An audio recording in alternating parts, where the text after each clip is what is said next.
Hi. Hello, hello. Well, welcome to my living room. Oh my God. The color scheme is great. You Yeah, know what is that, a what? blanket? This is a nice kind of like Big Bird inspired blanket. That's very Love cool. it. It's really good when I have this blanket as well. Yeah, put it on in there. And the blue, the Then I got my blue. primaries sorted out. Yeah. And your lip color is on point. Thank you. It's great. Oh, darn. Whoa, and your nails. Oh my goodness. You brought it. You're shining. Your headphones are like catching light too in a very galactic style. Classic. Classic. Yeah, I just came from a dance class, Oh, so yeah. whew, I was How was it? dancing for 3 hours. Wow. Um, it was incredible. It flew by. We'll definitely have to talk about it because it was like Wow. so incredible. Um, but let's start off by saying hi. For anyone who watches this, I'm Joelle, and my pronouns are they, them. And with me today is Rachael Cardiello, and my pronouns are she, her. welcome to our Zoom room. Well, it's like real rooms on Zoom. I feel like we've been trying to hang out for the entire pandemic. Yeah. Um, and then we finally got to build some structures with ESN, and that was Hmm. like finally a hang. And now this is a double up hang. I love that we were the last ones to complete our little building because we were all we all hadn't seen each other in so long. So we were just like, "How are you?" And we also really, really wanted to have smooth tape. I think that mattered to Yes. Tape. Yes. us. I learned a lot about tape that day. Yeah. Hmm. Um, and I'm stoked to be here to talk to you about dance because I feel like I feel like it's been such a revolution for me. I'm going to say it in my life, movement and dance, through this journey of coming out as non-binary and facing body issues and a lot of different things. I'm starting to see movement through a new lens Hmm. versus what I saw it as when I was growing up.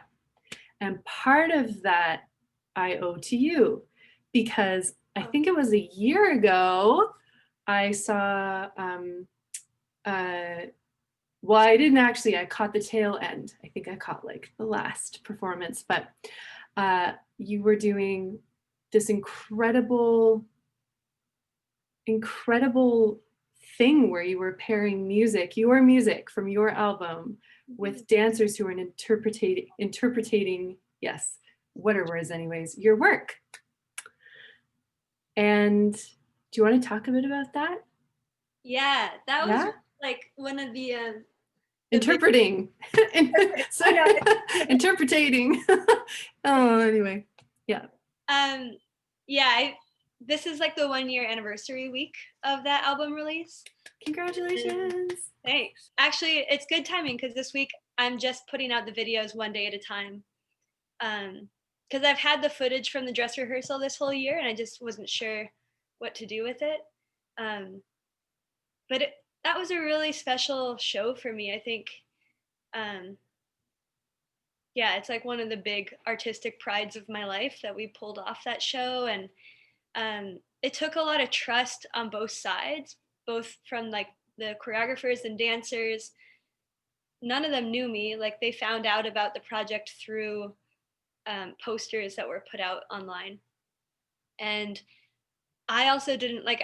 I got a lot of auditions. Like people sent in their dance videos and their website so I could check them out, and so we probably had maybe 25 people send in their resumes, and then from that I chose 9 choreographers. Wow. Um, and yeah, I assigned each of them a song. I let them send in their top 3 picks, and that was really interesting to see which songs dancers were drawn to. It was Hmm. opposite of what I would have thought. Like, Really? everyone chose the, like, spacious, open songs. Everyone Hmm. wanted Yellowstone, or Blueprint, like a really short little thing. Hmm. And the ones that I thought were, like, extremely danceable with, like, heavy beats were what everyone chose. Like, no one chose those songs. So it was really kind of an interesting query to go down. Hmm.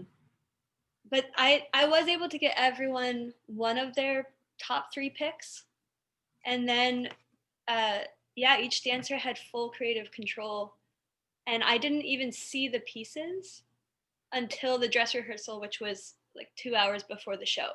So it was a Wow. huge, like, yeah, the footage is the first time I ever saw it, and that the dancers saw what each other were making. Um, so it was like this. It was like the most exhilarating day of being like, I hope, gosh, I hope this turns out. And boy, did it ever. It's become like this, even over the summer when so many music festivals were canceled and everything was just, it was the worst. It was such a light in my day to see through Artswell's, Mm. that whole interview Oh, was so beautiful. And also you were sharing uh, more in-depth looks at, I think, the dances as well. yeah. So in the So middle of lockdown, I found like I yeah. just couldn't create, and like I Mhm. couldn't touch my instruments for the life of me. And I like I missed it so much, but I just couldn't. I think I was too heartbroken to even try. Mhm. But I was, yeah, we got some funding from Artswells to make something. And so um, I was able to hire all the dancers to recreate all their pieces in their own homes. And it was so interesting to just see, like, where is everyone stuck? Like, where are people's isolation zones? And Mm. do the pieces make sense without an audience? And like, what space? Like, you just think of these dancers with these incredibly capable bodies that Mhm. like need, like, they're, it's like a wild animal. Like, you need the space, you need the stage, and to Yeah. try to contain that in like a tiny Toronto 1 bedroom apartment or something was really interesting to be like, how are they moving? Yeah. Yeah, it was quite shocking. I think I want to use that word sometimes to see in the middle of that cramped, tight mindset. Because also I was going through a massive shoulder injury through that whole time. So I was living with pain every day. And so that was a huge light bulb moment to see people dancing and making the most of their spaces Mm. and to hear your beautiful music and to see the creative ways in which people were moving across couches and over beds and over floors and like, Yeah. it was mind blowing to me. Oh, Being like, what? Like hope, shocking to be like, oh my goodness, so much expansion in such a little space, and yeah. also hope. And Yeah. I loved seeing, like, to me, the back end of art and creation is really important. Like, I think that's like one of the privileges we get as artists is knowing the amount of like tension and pain and like struggle behind the scenes, Mm. of like, well, what like touring feels like and how many floors people have slept on. And Hmm. with the dancers, like, it was really interesting for me to talk to them through the process of them making their films, and um, just seeing behind the scenes, like, the real heartbreak this pandemic has held for them, just losing that physicality and Yeah. that connection with audiences. And we all know like what artists are, this life sacrifices you make to live in a city and to like Mm-hmm. cherish your art above other comfortable life choices. Mm-hmm. And I love seeing that, and that the dancers, in a time when I was unable to be pushed to make anything, that the dancers pushed themselves for Yes. for me and Yeah. let me like kind of encounter and love my music through their lens was really Mm-hmm. nice. And that rippled out because I was feeling it too. So it was just really special. And it brings to mind how healing dance and movement is. How healing it can, well, not that it is, but that it has the potential and the power to be. Yeah. And shortly after the summer, or during the summer, I decided to do a music video for Adams, in which you are a star. And with yeah, and it was so interesting because I sent Sam Tudor a bunch of footage and like filler footage because I didn't know. I just sent out open invites and I was like, I hope people get back to me with their videos. Right. But I did some dance and watching back myself dancing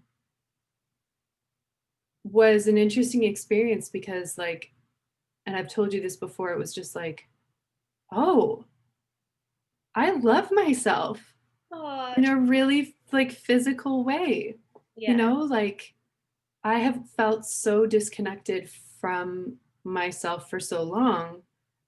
And it's cool the journey of it, like coming out and then seeing all these videos you're putting out and then doing this video and dancing and moving and realizing like even though I wasn't like hurt and in such a little space, one thing that I'm starting to learn too is if you let it, you can actually, like in the dance workshop today, he was like, close your eyes, even though you're in little spaces, close your eyes and imagine you're in a desert.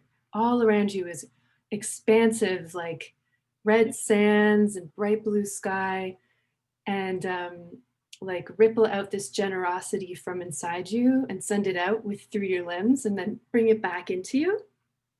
And he would talk about like separating your shoulder blades from your rib cage and then back in, and like and also tension and release a lot, like which we feel a lot as musicians, these things of tension and release, and you can do that with your body. And it was crazy to me the range of motion I was getting with the shoulder that's still healing and the cool shapes my body could make. And were Yeah. you able to see everyone else in the dance class, or was it just person? Yeah, they did a really great job. So it was Ohad Naharin was like the leader of the Batsheva dance company in Tel Aviv. So they were broadcasting on Zoom, and when he was leading, you could see like a bar with everybody that would keep switching around, moving. But then we did a DJ dance party at the end for half an hour. So while that was happening, they kept changing who was on the main screen.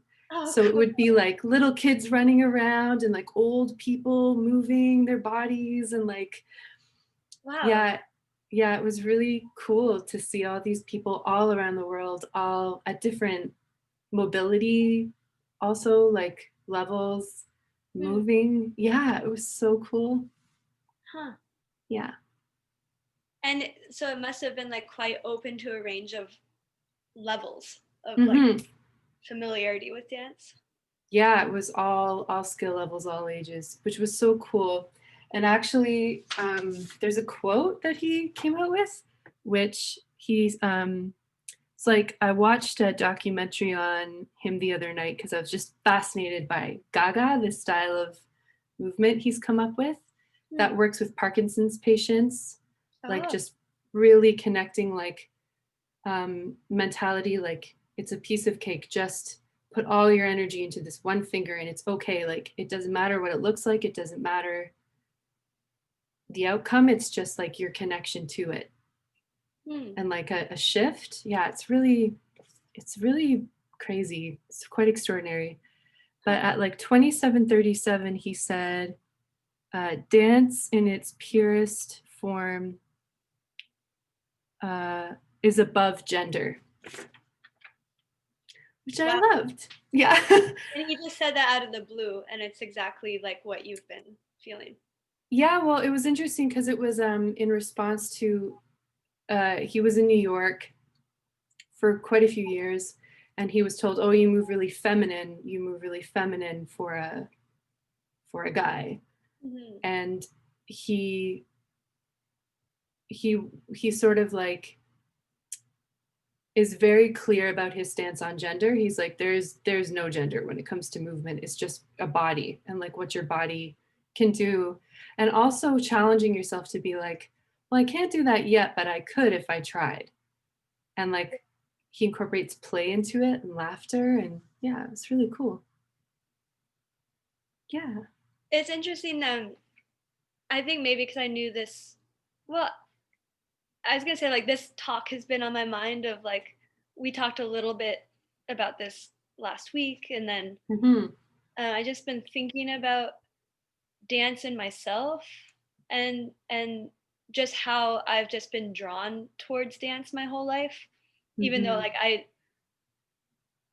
I haven't like officially been a dancer in like a schooling sense since 8th grade. Like I had to Mm-hmm. leave aside that. But then out of the blue, I'm taking this writing class, creative writing with Dacha Bloomfield. And it has just been like this wonderful part of the pandemic for me taking her classes. Um, and a lot of times the prompts end up being kind of meditations Mm-hmm. to spend 20 minutes in a subject, um, just seeing what you have to think about. And this week, the subject of the prompt was bodies and how we relate to our bodies. And there were lots of different ways you could go with it, but I did one of the prompts that's like the body as a poem. Mm-hmm. And I ended up trying to like trace through my history with my body and how I felt connected to it or not connected to it at different points. And what where I sort of ended with it was realizing that like when my body has felt the most mine is when I dance. And I at first thought it was like me on stage, because on stage I feel like very hugely myself and like I can move so freely. But even there, it's still myself through the lens of the audience. Like I can see myself compared to the audience. Like you're still seeing yourself through a viewfinder, and that's been my experience with my body in a lot of ways. Like my body through the eyes of a lover, or my body through the eyes of a Totally. dance teacher and ballet. And like, so it's been this long kind of journey of kind of like seeing my body for what it is, but through someone else's gaze. Yes. And, but when it comes to dance, like after shows and like the house is just playing music, and it's like, when I am just dancing on my own, it is so like my body in its total quintessential self. Like there, it's like sexuality moving through it, but not defining it. It's Mm-hmm. like it feels so undefinable and also very much like it's just me. That's like me at my very core. And it was like such a nice thing to realize that that's why I like it so much. Totally. Yeah, it's not for anyone else. Yeah. It's for you. Hmm. And I think that that's kind of leads me into a question I have for you about I'm fascinated by histories, like what informs us growing up and Hmm. then the choices we make as we grow. So what was your dance experience like when you were growing up? Um, you know what I should do? I brought this little Yes, I was hoping you could. this Yes. will this will lead into the history well, but this is Okay. okay. This is a book that my mom, my Aunt Moog, and my grandma made for me as a kid. Um, it's called, oh, how can I do this? Wow. So The Dancer, written by Joanne Brosnahan, who's my grandma, illustrated by Teresa Cardiello, who's my mama, and Calligraphy by Margaret Cardiello, my Aunt Moog. Wow. And they just made it as like a little project together, but it's very like sweetly defining for me. It actually ended up, they wrote it when I was 4 or 5, but Wow. it ended up kind of like saying a lot about me later on. Should I read it? Yeah, story time. I'm Okay. here for it. Rachel was 2 years old, going on 3. She loved to dance. Every time her mother played the piano, she danced. She danced to her favorite record. She danced to music on the radio. She even danced to the television. Beautiful illustrations, Mama. Her style was her own. Right foot out, left foot out, a swing to the right, a swing to the left, hands overhead, twirling around, all very jumpy and jivey. I love the kite. Yeah. She loved it and laughed and laughed. This was her. This was Rachel doing her thing. And I'm saying, hee ha ha, yippee hooray. The Brosnahans are not known for spelling. Okay, and this page says, jumpy and jivey was fun. Okay. Her friend Pearl had a different style in dancing. She wanted to be a ballet dancer like her mother. Slowly, she pointed her right foot and left foot, graceful as can be, standing on tippy toe, arms circling her head. She pirouetted. Sometimes she took great leaps like a deer, head held high, hands and feet extended. Rachel marveled at the beauty of the dance. She too wanted to dance in this way. She watched Pearl's every move and tried to repeat the same steps. She practiced and practiced, and lo and behold, she could be ever so graceful. For weeks she danced Pearl's style. She thought hard about each move. She wanted to be perfect like Pearl. Rachel became very serious, not like herself at all. Dancing didn't seem like fun anymore. One day her mother played her favorite record, Raffi, without thinking. She fell into her own style of dancing, picking up the tempo, weaving in and out to the fast beat. With a quick kick to the right and a quick kick to the left, swaying to and fro and twirling around with her hands over her head. From that day forward, she always danced her own style. As she became better and better, her family was astonished. Her friends wanted to learn how to do the happy steps, and very soon, even the graceful Pearl was learning the new way. The end. I love this story. Yay.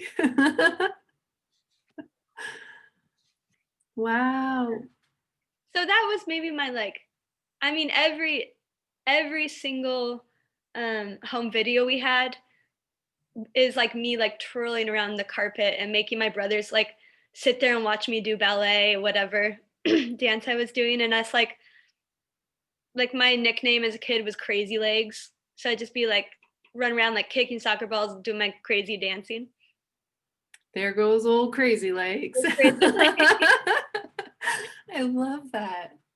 But then later on, like I guess probably starting in 1st or 2nd grade, I just went full ballet up till 8th grade. And I do the Nutcracker every single year in Montana. And yeah, like my winters would be like defined by Nutcracker rehearsals and the smell of hairspray and getting your hair put in curlers if you're a little cousin, and all the costumes. And I have like every year a different costume as like a little mouse, big mouse, soldier, flower, girl, candy cane. Like that was so defining to me. And it was my whole community as a kid. And then in 8th grade, I got to point shoes. And I also started realizing like my boobs were going to be too big for a ballerina. And so that was kind of the choosing point, because both that and music were taking up a lot of time in the week for me and cost a lot of money for our family. So at that point, I just chose music as like the art form to like channel myself into. Mm. And then yeah, since then it I think movement, like even with music, it was like a long journey of stiff music, of classical music that held a lot of tension, and like holding a viola for 3 hours Mhm. of rehearsal, and like it would just, symphony would just kill my back. Like it just hurt.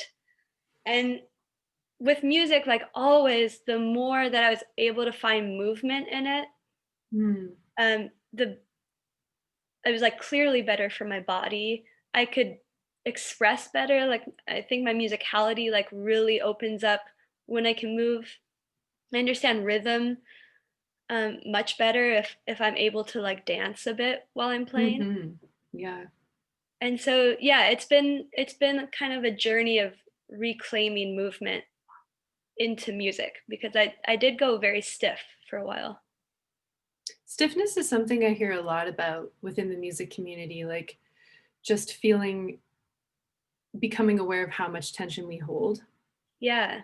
you know, or permission to move, which is a really funny one. Like, so for me growing up, um, and I don't know how it was for you, but I've been talking a little bit about social media because the thing is, growing up, there wasn't YouTube, there wasn't TikTok or Instagram or any of these platforms to be like, there are other kinds of dance out there. Like Mm, growing up in a very white small town, the only thing that I had access to culturally was Francine, who taught ballet across the lake from Tweed and smoked while we were dancing. yeah. While you were Like, dancing. I'm serious. She was the stereotypical older lady smoking in a corner while we were dancing. Wow. Yeah, it was unreal, but it was all we had. So like people kept bringing their kids. Yeah, ours is Dancing, Charlene. It's weird that they have similar, like my dance teacher, yeah, Charlene. Francine, Charlene. Charlene, yeah. And it was so interesting too because like I didn't know any guys who danced. It Mm, was just for girls. yeah. And as a kid, I was already telling people like I feel like a tree, I feel like a tree. And then the final straw for me was they put me in the pink tutu. And I emphatically stated, I want green.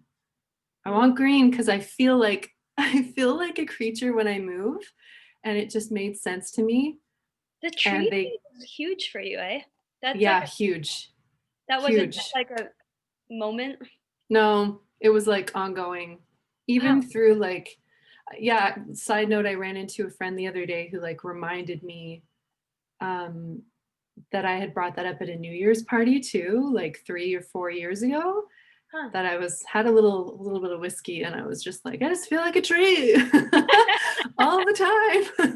That's amazing. What is this? Yeah, so Hmm. yeah, but it was really interesting to be like to think I guess as a kid I just learned that dance is a thing that's in a box and the box is decided by adults Mhm. and you have to adhere to these things or you can't dance. And Hmm. so, but the whole time I was still like grooving out at home. So I just Yeah. thought it didn't count, Yeah. which Yeah, and is, that's not really dance like that. It is yeah. kind of separated. Hmm. Yeah. I I didn't know also, about modern dance or anything. Yeah. huh. Yeah, like we had modern dance and jazz. And interestingly, at that dance studio, there was also a room with belly dancing. Oh, And wow. it was it's funny looking back at like how much judgment was like openly shared from like the ballet teachers to the ballet students, of like mocking the belly dancing women who had Mm. very different bodies, and it was just more like abundant and like fleshy and very Mm. sexual. It was gorgeous. I remember like sneaking in there as a kid and like watching them like through the crack in the door, because I just was so fascinated by this other dance form that Yeah. was like really um, looked down upon Hmm. very openly, which is interesting now to see.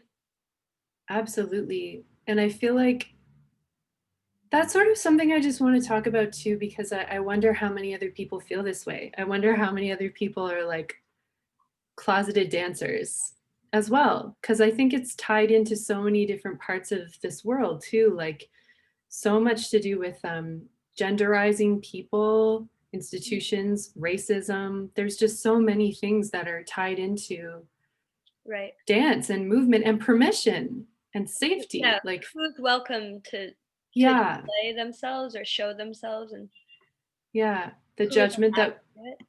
yeah, the judgment we grew up hearing. Yeah. And then that judgment that we then internalize and put on ourselves sometimes without even knowing we are, and then project. Yeah. And when you realize that's a cycle, it's like, oh my God, Yeah. no. I also was thinking about like in a small town in Montana, which is has like there's a thing in Montana that's like extremely independent and like not showy. Like people kind of like keeping to their own lives. And my dad was very outside of that. Like my dad was from Jersey City, and this like he just had a big personality. And at any live music event, he would be in the center of the like grass, like dancing his head off, and like pulling out all these like sort of Bruce Springsteen inspired dance moves. Oh, And he amazing. like he could care less like about the embarrassment factor. And um I don't remember hardly any other men dancing publicly Mm, like that. Like my dad was just one of like, yeah, he was just like out there with a lot of like spinning hippies who just spin the whole time. wow. And I loved that about my dad. Even as a kid, like I'm sure there was like moments of embarrassment, but overall like it was so welcoming. Like if you were a kid and wanted to dance and dad's already out there, of course you're going to Yeah. dance, you know? And that I think that was kind of important for me to see that kind of like still in Toronto, there's always this like tentativeness about being the first one to dance. Like I don't mind it. Like I don't care. Like someone has to do it. Yeah. Um, it's nice when people just break the ice and just if you feel like dancing, like just let yourself move. Yeah, I think that was huge, is just being goofy about it. Like Yeah. not caring so much about like what you were saying earlier about not letting other people's opinions define your movement, but just move your body. Yeah. And now it's come to a place that I can't really connect to music if I'm not moving. Mm, That's how it feels. Is that yeah. feeling of just like or rather that I feel it more when I'm like letting it come through me. Yeah. And it's just opened up this whole world of happiness, especially during a pandemic when we, Yeah. I oh, really movement. relate to that. The feeling Mhm. of like I know that I hear it better Mm, when it is allowed to like move through my body. Like mhm. that's like deep listening to me of the sort. It's so beautiful. What inspires you? To move? Yeah, or just like in dance, like things that, because we're both musicians, so I feel like I'm also interested, especially in light of this huge project that you under are you okay, you're still undertaking it.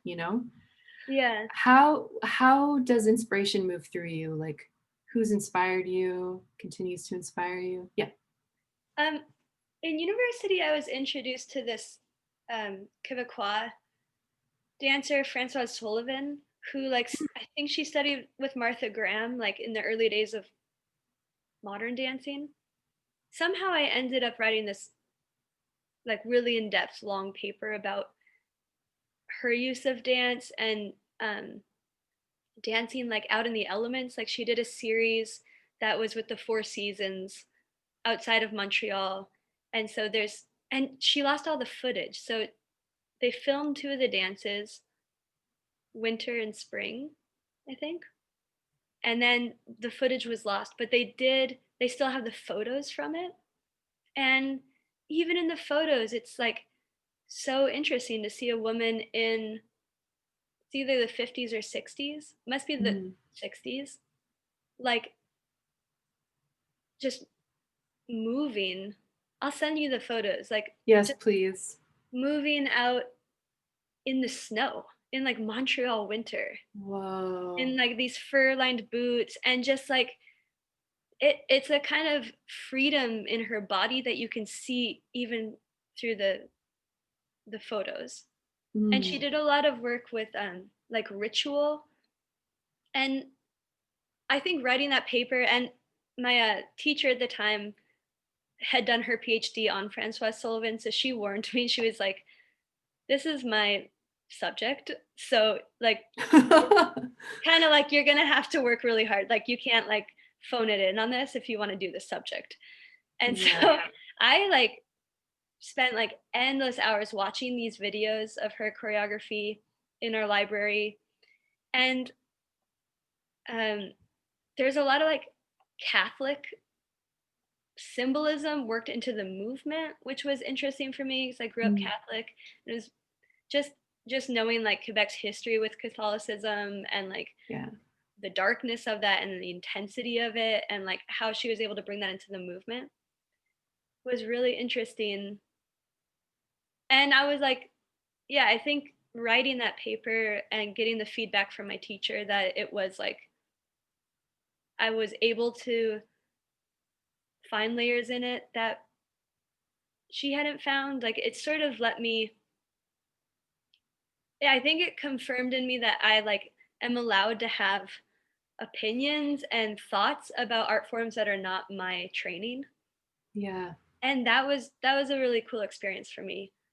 Mm. And I think that gave me a lot of gumption about on this project being like I am really interested in dance. I want to know dancers. I want to be like folded into these other art forms that I'm Mm. not directly performing in, but I want to be connected to them. And while we're in Toronto, like let's shouldn't we know all these incredible artists? Yeah.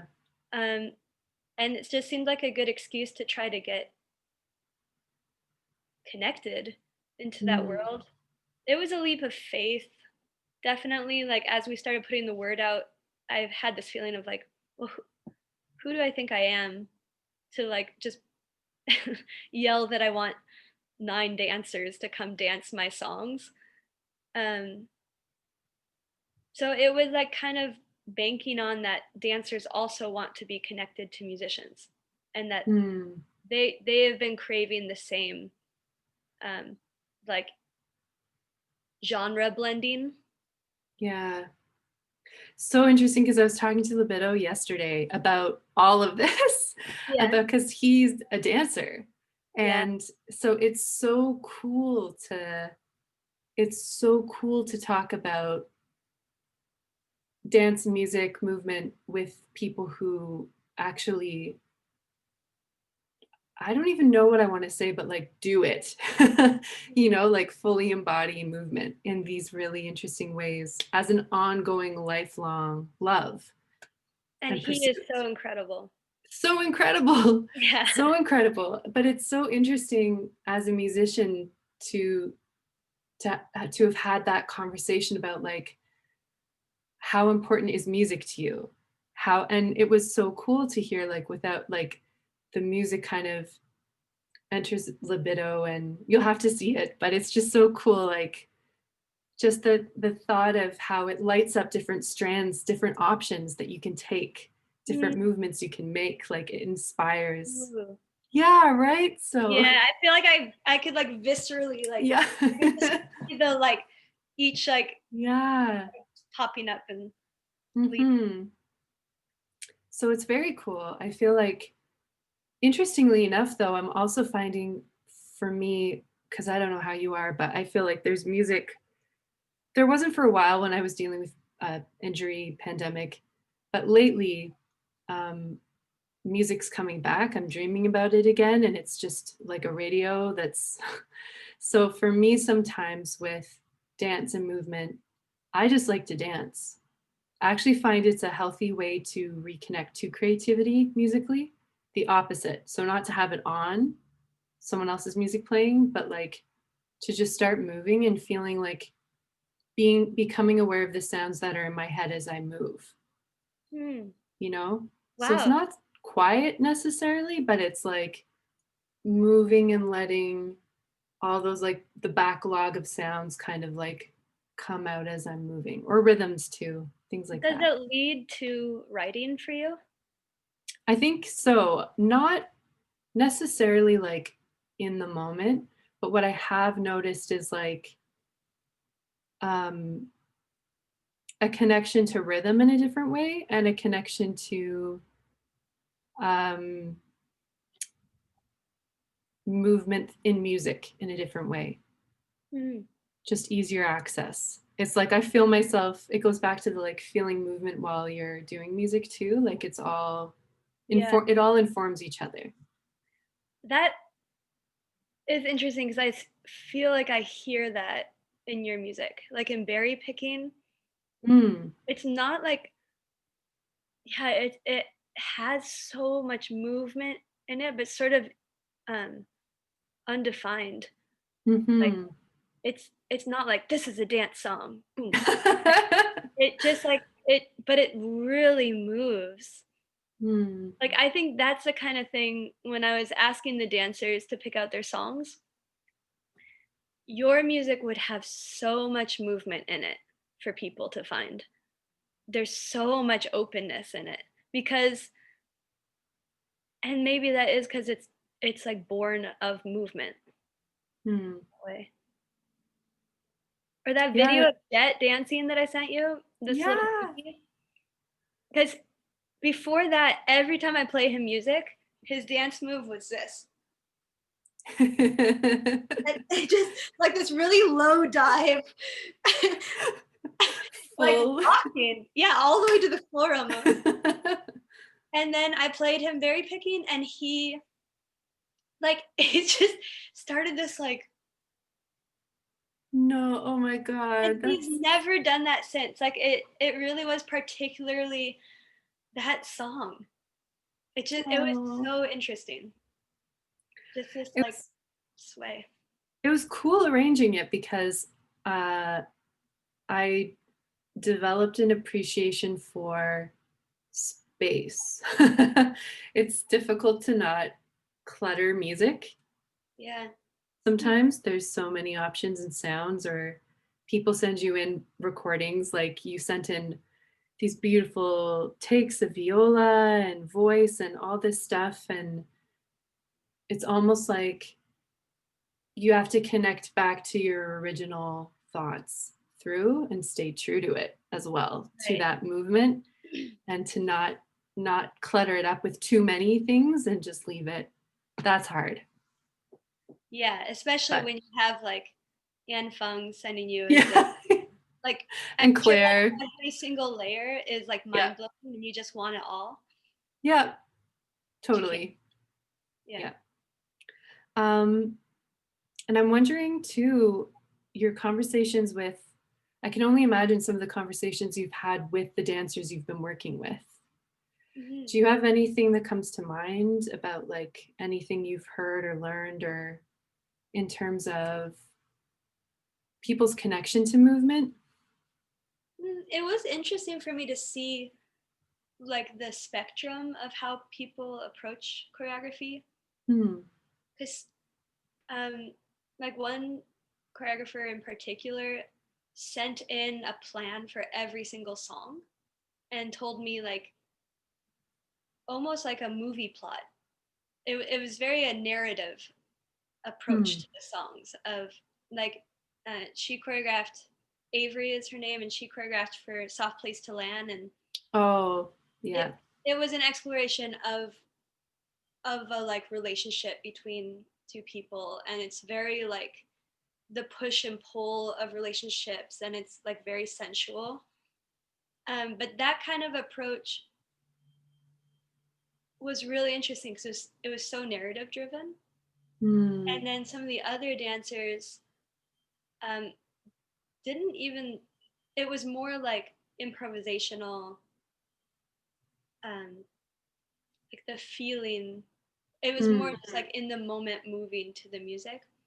And mm. then something like Black Bark Yellow Leaves with Araya, she was Yeah.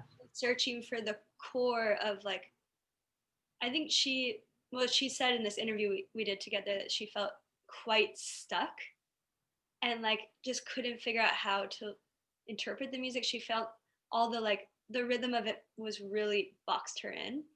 And so her breakthrough happened when she just followed that instinct to like Mm, to emphasize that stuckness.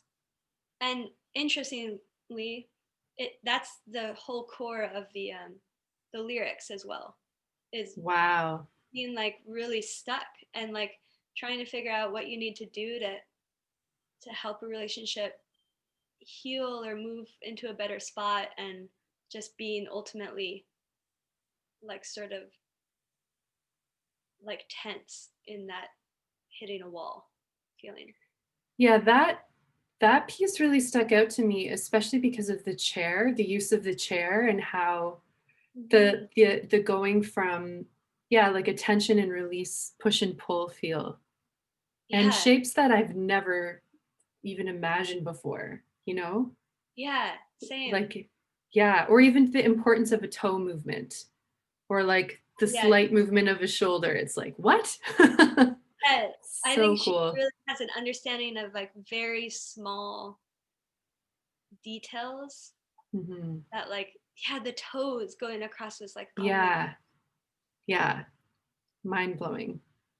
yeah. Um, I will say one thing is when I yeah. did the call out, I would have loved to have like a larger range. Like we ended up having an all female cast, and I like if I did it again, I'd have to really think about. I loved everyone we got to work with, but I'm not sure if it's like where I was posting the posters or Mm, how the word got out, but it was interesting to me that I didn't have a single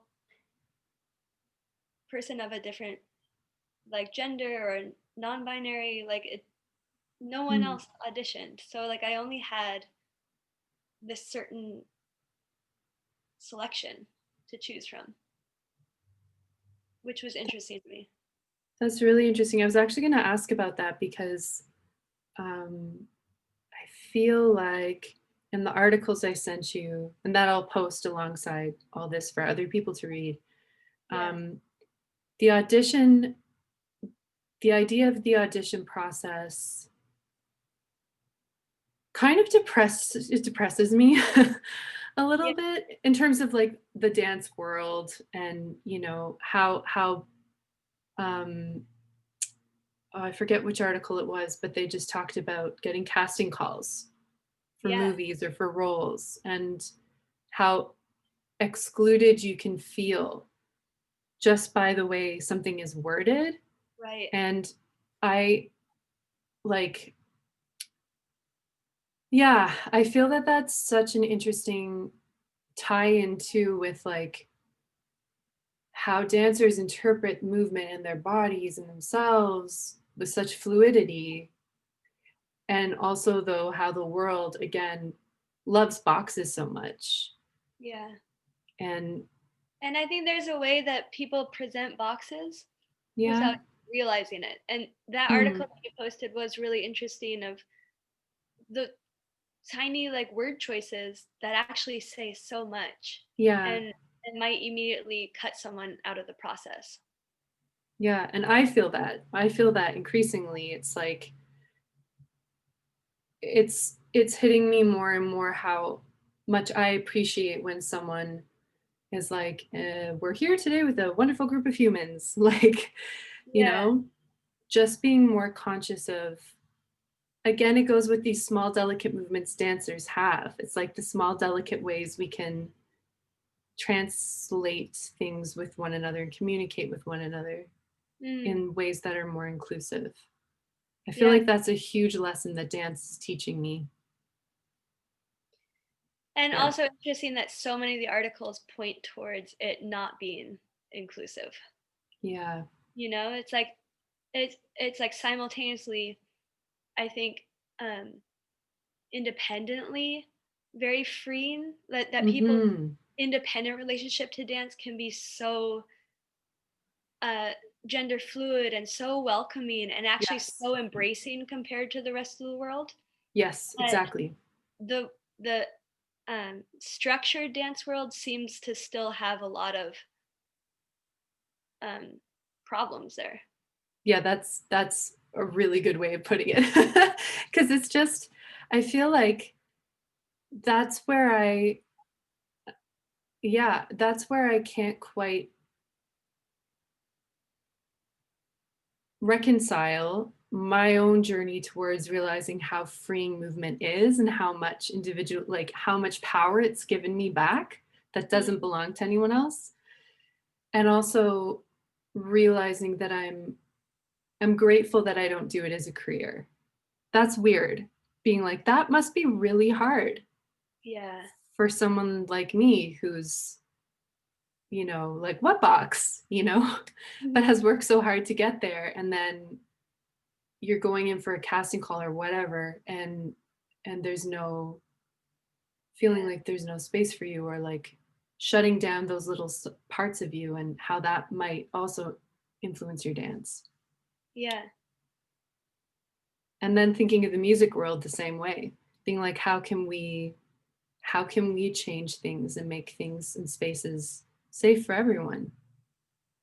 Yeah. I do have a hope that like a new generation coming in is much more gender fluid and Hmm. like and versatile as far as conversations around non-binary identities, and um I have a hope that that's really happening.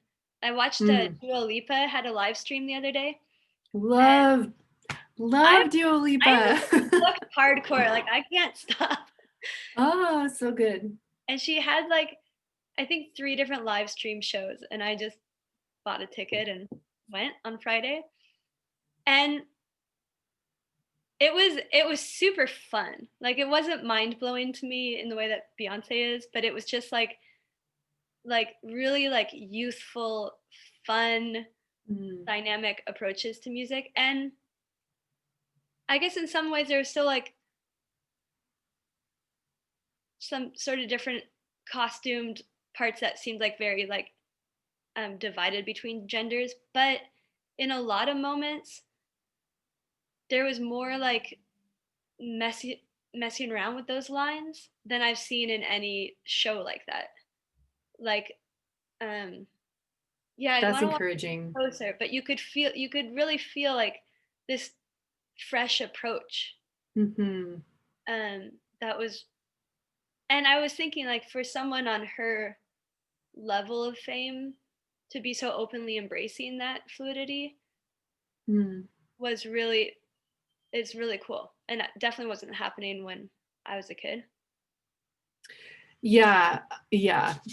I don't even think that this was like, I think the first time I heard about they, them pronouns was on my way to playing a music festival with Hmm. George and Bay.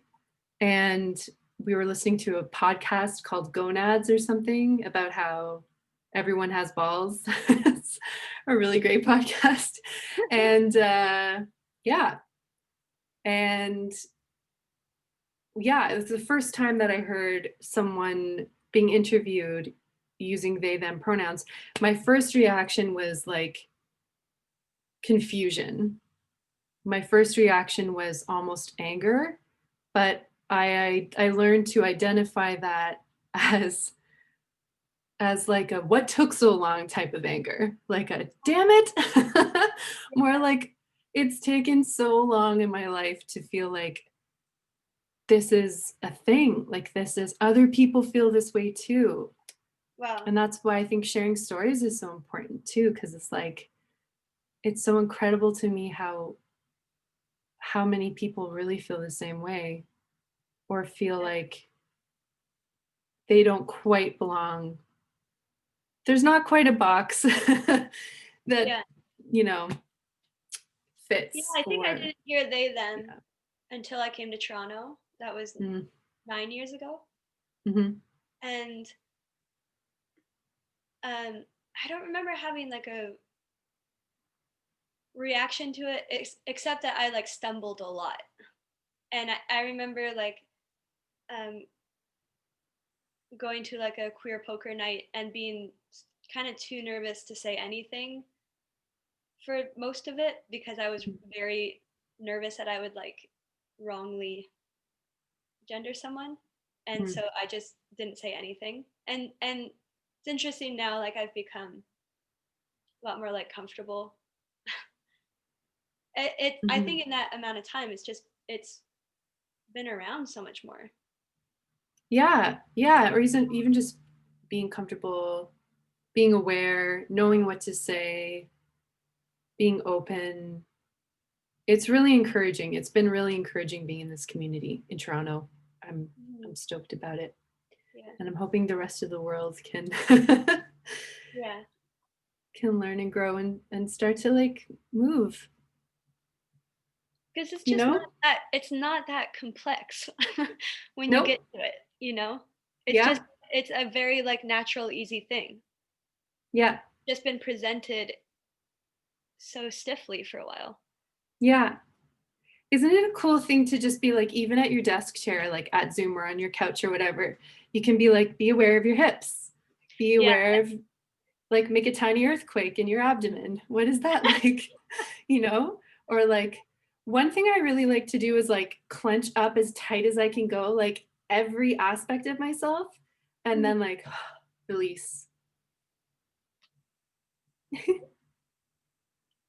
like a jellyfish. Yeah, right? Because then you feel gravity in a different way, you feel your movement in a different way. Yeah. Yeah. Yeah. If I the leftover part of my like 5-year-old self, like always is just like I do this on tour a lot where like I get sort of I can't listen to people very well unless I start like Yeah. stretching, and then it's like sometimes I remember that it's sort of distracting for people, like Yeah. they don't feel listened to, but actually that's just like if I don't do that, I'll have to leave. Yeah. I think we're similar in that way. I just think that I've like for so long, because my family was so strict and like there was religion involved and there was a lot of factors. I feel like I stuffed that side of me so far down. Hmm. And then in university, oh my God, yeah, my mom was like, you seem so stiff on stage. Like, don't take this the wrong way, but you're so like you don't move. You're Huh. like locked. And yeah, it's been really interesting. It's been really interesting coming into myself and having my mom be like, "Oh, you're not locked up anymore. That's great." Interesting that she like didn't see the connection of like where that's coming Oh, from. exactly. Yeah. Exactly. It's like this is the result. This is why treating each other with respect is so important. And I to think let of that kids with my move. I think of that with my students like right now I have on Wednesdays I have like a 3-year-old violin student, a 7-year-old violin student, 5-year-old piano, 4-year-old piano. Like it's all little kids. Yeah. And I have a hard time, especially on Zoom, telling the kid I like, okay, sit on your piano bench, put some books under your butt because you're a little short. Okay, now put your hand perfect. And like I I know the point of technique in that way. Hmm. I know how, eventually it can lead to damage if you don't have good technique, especially with violin. But it's like, as far as a kid sitting on a piano bench, like, why can't they stand? I don't know. Yeah. Like, Yeah. why can't they sit on their knees? Like, I do have a hard time with that kind of structure. Like, Yeah. none of the kids are going to be like concert pianists. Like, they just Hmm. want to play music. Like, do they have Yeah. to be so like structured? I do running breaks with one of my little ukulele students Aw. where like I can see I love students who have so much energy and I can see it just like And I'm like, okay, put down your ukulele, it's run around the living room time. And then I just hear her screaming and running around, and then she comes back and can concentrate more, Yeah, you that's know? Yeah, it's like, go move. let it out. I had Yeah. a quartet coaching, and right before, like the day before our show, Mhm. coach made us like run a mile and then Whoa. immediately come in, pick up our instruments, sit down and play without missing a beat. And it the point to her was to like get our heart rates up to mimic the intensity of performance and like the Yeah. nerve. And like Yeah. if you can't play through those nerves, then you're in trouble. And it's Mhm. like there's a real disconnect from very like, you know, rehearsals where you have like no adrenaline to perform. Yeah. And like if you don't know how to like channel that through your body, Yeah. like you should practice that channeling, which was interesting. Yeah. Yeah, and where to what you need to move. Like a lot of singers get what I call stiff neck, where they start to shake almost imperceptibly, but it's because they're so like Oh, you clench sometimes when you go to perform. Even for your teacher, sometimes it's a little scary. yeah. Um, and so we talk a lot about how it's better to move. It's so much better to move. And like, if you're feeling that lockup starting to happen, tiny little things like just like a little roll, like tracing lines with your nose. Yeah. And just like being aware of even how you're standing, like being okay rolling your ankles a little. All that stuff's gonna help so much. I used to have shaky knees. Like the only place Mm. the nerves would come out when I'd play viola was like my knees. And to the point that it was like sometimes hard to stand because my knees would be wobbling around.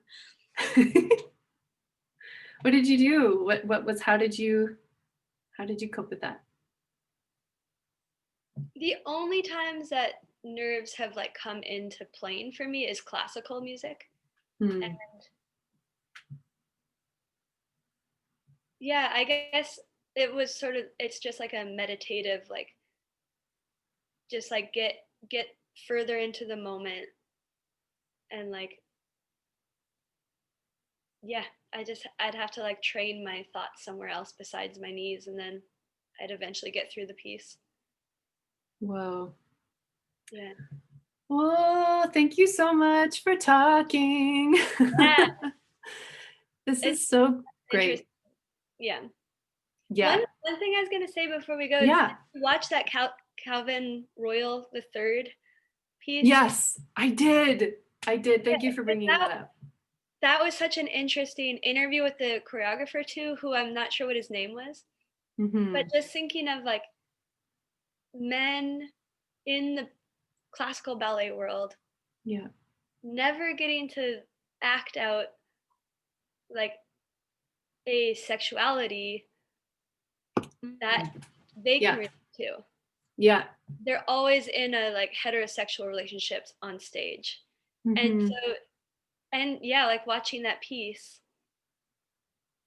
was just this incredible depiction of a relationship.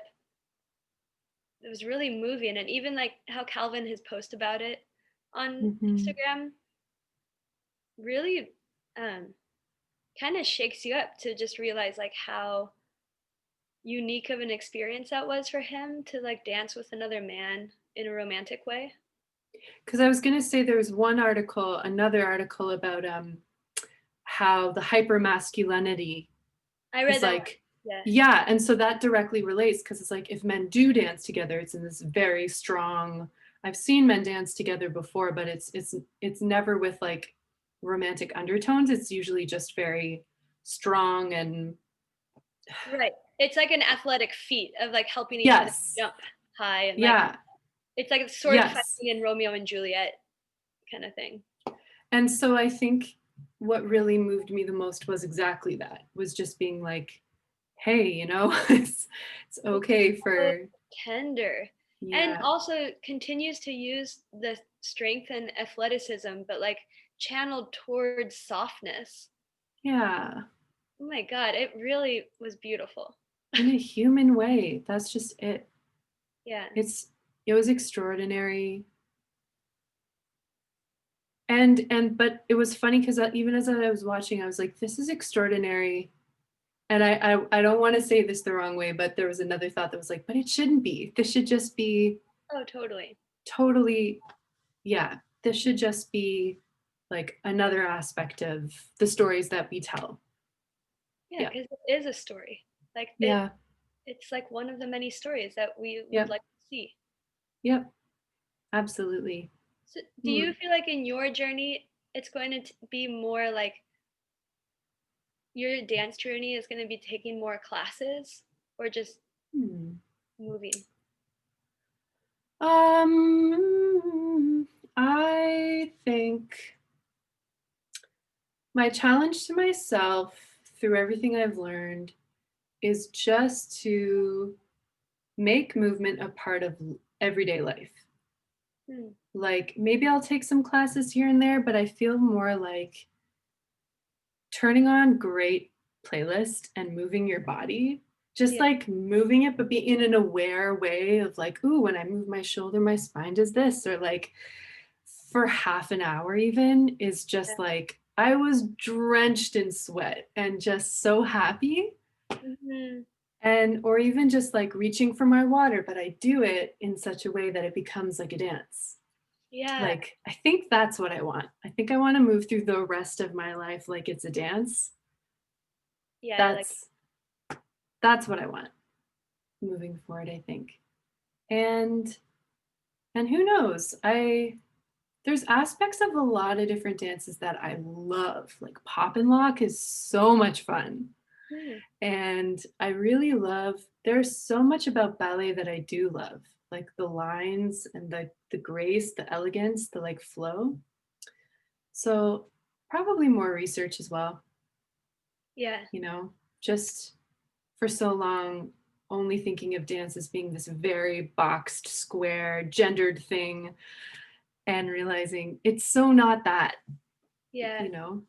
There was one line in one of the articles you sent me of a person who had gotten attend like a ballet class for non-binary or maybe just a queer ballet class, queer inclusive. Really? And they said that afterwards they just wept for the entire way home because they were like, I didn't know that ballet could feel so Oh good. yeah. Yeah. And that line was like, it breaks my heart. I feel similarly to classical music that hasn't traditionally been very welcoming Yeah. to other races, especially. And hearing interviews with um, musicians who were like, but the music itself brings me like so much beauty and joy. And like, it just makes me think, what a shame on behalf of ballet, classical music. Like these are such um, art forms with so much depth, that Yeah. really has the capacity to give people a lot, but the Mm. structures around them, these like kind of human judgmental structures have been so Exclusive. awful, so exclusive. Yeah. And like what Yeah. a shame, because ballet itself, the movement of ballet is really beautiful and can give you so much. But Yeah. like even me, like 8th grade, I got boobs, I'm out. Like it's like what Yeah. a shame. I loved it. Like Totally. yeah, so maybe there will be a this is like a time of reclamation. Yeah. And maybe one day post pandemic, I'll see you at a dance class. I would love it. I'm just like, that's something I would actually love to do. But the thing is, I'm wary of it because I'm still aware that these boxes exist. So online is fun because you're in your room. If you feel not good, you can, you know, Joel, I opt do out. know really good teachers now through this dance. Yeah. Yeah, I can Okay. look this up. Please, yeah, please send me some names. I would really love that. Just because I want to explore. I'm like, I Yeah, love it. yeah. I love moving. I would love it. I want to move. I I want to want to move. move. And I would love to do a class with you. I think that would be the most fun thing ever. Could just see Yeah, us both like I'm so in for anything. Yay! Oh, you're the best. Thank you so much for this. Yeah, this was really fun. Thanks for having me. Yeah. Bye, Rachel. Bye, Joel. Talk